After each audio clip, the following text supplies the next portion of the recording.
الحمد للہ وکفا وسلام علی عبادہ الذین اصطفیٰ اما بعد فاعوذ باللہ من الشیطان الرجیم بسم اللہ الرحمن الرحیم وقال ربکم ادعونی استجب لکم وفی مقام آخر امن یجیب المضطر اذا دعا قال النبی صلی اللہ علیہ وسلم الدعاء مخ العبادہ وفی روایت اخری للصائم عند فطره دعوت مستجابۃ او کما قال علیہ الصلاۃ والسلام سبحان ربک رب العزۃ عما یصفون وسلام علی المرسلین والحمد للہ رب العالمین اللہم صل علی سیدنا محمد وعلی آل سیدنا محمد وبارک وسلم۔ میرے بھائیو، انسان ہر وقت محنت میں لگا رہتا ہے اور اس کی محنت کو اللہ تعالیٰ پھر بارآور کرتا ہے اور اس کا پھل ملتا ہے۔ انسان ہمہ تن جد و جہد میں مصروف ہے۔ انسان نے آگ پر محنت کی، آگ سے نفع کا طریقہ اللہ تعالیٰ نے اس کو بتا دیا کہ تم نے آگ پر محنت کی، آگ کو یوں قابو کرو گے تو آگ سے یہ نفع اٹھا لو گے۔ انسان نے ہوا سے نفع اٹھانے کا طریقہ بھی ڈھونڈ نکالا۔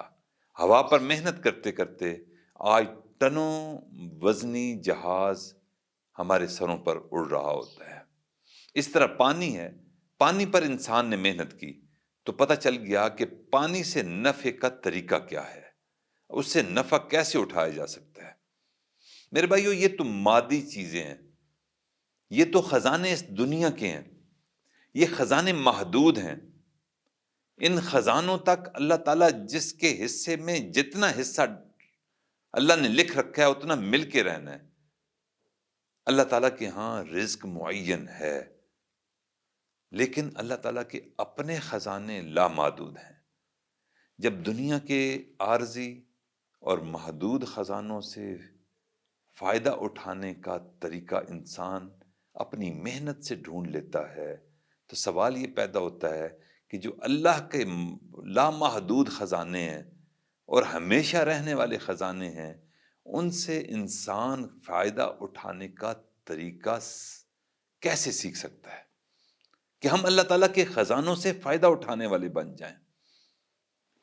اللہ تعالیٰ نے 1,24,000 پیغمبر مبعوث فرمائے اور سب انبیاء نے اپنی اپنی امتوں کو یہی تلقین کی کہ لوگو، تم میرے نقش قدم پر چلو، میرے طریقے زندگی کو اختیار کرو۔ اللہ رب العزت جو تمام خزانوں کا مالک ہے، اس کے خزانوں میں سے سب سے زیادہ نفع پانے والے بن جاؤ گے۔ میرے بھائیو، وہ نقش قدم اگر ہم دیکھیں اپنے نبی علیہ الصلوۃ والسلام کے، تو ہم نے یہ دیکھا کہ اللہ کے خزانوں سے فائدہ اٹھانے کا جو طریقہ نبی علیہ الصلوۃ والسلام نے بتایا وہ یہی ہے کہ مختلف مواقع کی دعائیں، اللہ سے مانگنا، اللہ کے آگے گڑ گڑانا، اللہ کے حضور جھکنا، اللہ کے حضور عاجزی کے ساتھ، رقت کے ساتھ اور دل کی حضوری کے ساتھ مانگنا۔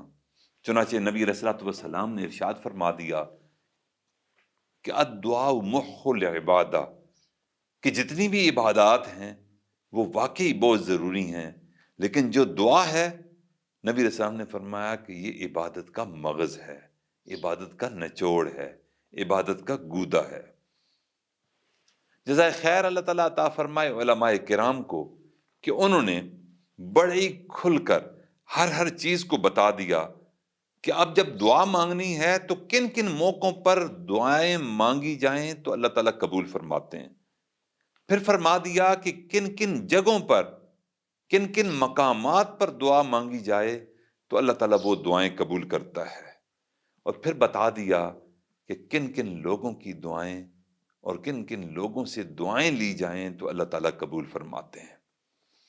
لیکن اس میں ایک شرط ہے، خاص موقع کی دعا ہو، خاص جگہ کی دعا ہو یا کسی خاص بزرگ کی دعا ہو، مانگنے والے کی دل کی حاضری کو اللہ تعالیٰ دیکھتا ہے۔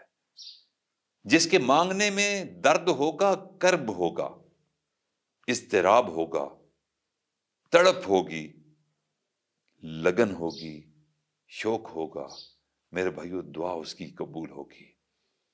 اللہ تعالیٰ نے قرآن پاک میں ارشاد فرما دیا کہ امن یجیب المضطر اذا دعا، کہ جب مضطرب بندہ، جب پریشان حال بندہ جب دعا کرتا ہے اضطراب کی حالت میں، تو اس کی دعا کو کون قبول کرتا ہے؟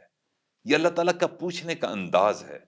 میرے بھائیو، آج ہماری زبان ہمارے دل کا ساتھ نہیں دے رہی۔ آج دل میں کچھ اور ہے، زبان پر کچھ اور ہے۔ آج رٹی رٹائی دعائیں ہیں۔ آج زبان سے ہم جو کچھ ادا کر رہے ہوتے ہیں، اسی لمحے ہمارا دماغ کچھ اور سوچ رہا ہوتا ہے۔ دماغ کا اور زبان کا تال میل نہیں ہے۔ دل کی محبت کا اور زبان کی محبت کا جوڑ کوئی نہیں۔ دنیا کی محبتوں میں گرفتار ہیں اور دعویٰ اللہ اور اس کے رسول صلی اللہ علیہ وسلم کی محبت کا کر رہے ہیں۔ تو اس لیے میرے بھائیو، سب سے پہلے تو ہمیں اپنی زبان کو پاکیزہ بنانا ہوگا، زبان کو سچا بنانا ہوگا، زبان اور دل کی حاضری کو یقینی بنا کر دونوں کا تال میل پیدا کرنا ہوگا، تب اللہ تعالی ہماری دعاؤں کو قبول فرمائے گا۔ اور اللہ تعالیٰ کا تو وعدہ ہے، وقال ربکم ادعونی استجب لکم، تم مجھ سے مانگو، میں تمہارا رب ہوں، تم یقین مانو، تم جو مانگو گے میں تمہیں وہ عطا کر دوں گا۔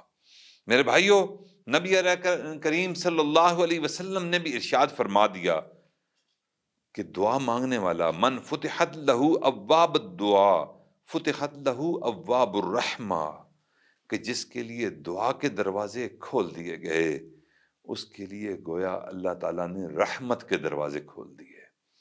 میرے بھائیو، یہ دعا کوئی عام چیز نہیں، یہ دعا مانگنے کی توفیق بھی اللہ دیتا ہے، اور اللہ تعالیٰ اپنے سے مانگنے کی توفیق اپنے خاص بندوں کو دیا کرتے ہیں۔ ہر بندہ اس دعا کے قابل اللہ نہیں سمجھتے۔ ہم دیکھتے ہیں روزمرہ زندگی میں کہ بہت سے بندے دعا مانگتے ہی نہیں ہیں۔ ایون یوں بھی ہم نے دیکھا کہ مساجد میں لوگ نماز پڑھنے آتے ہیں، فرض نماز پڑھنے کے بعد آتے بھی ہیں تو تکبیر اولیٰ فوت ہو چکی ہوتی ہے، پہلی رکعت میں خوش نصیب ملتا ہے، بعد میں کئی لوگ تو دوسری، تیسری، چوتھی رکعت میں ملتے ہیں، اور جو ہی سلام پھرتے ہیں بن مانگے دعا وہ مسجد سے نکل کھڑے ہوتے ہیں اور بھاگم دوڑ اپنے کاموں پر پہنچ رہے ہوتے ہیں۔ میرے بھائیوں، دعا کی قبولیت اور دعا کے لیے دروازے جس کے لیے اللہ نے کھول دیے، گویا اس پر اللہ تعالیٰ نے اپنی رحمت کے دروازے کھول دیے۔ اب رحمت کے دروازے تبھی کھلیں گے جب ہم دعا مانگیں گے۔ اگر دعا نہیں مانگیں گے تو اللہ تعالیٰ رحمت کے دروازے وا نہیں کرے گا۔ میرے بھائیوں، بچہ جب تک روتا نہیں، ماں اس کو اپنے سینے سے نہیں لگاتی، ماں اس کو فیڈ نہیں کرتی، دودھ نہیں پلاتی جب تک بچہ نہ روئے۔ بچہ پڑا ہے، مسکرا رہا ہے، سویا پڑا ہے یا خاموشی سے بیٹھا ہے، ماں اپنے کاموں میں مصروف رہتی ہے اور وہ مطمئن ہوتی ہے کہ میرے بچے کو ابھی کوئی بھوک نہیں لگی۔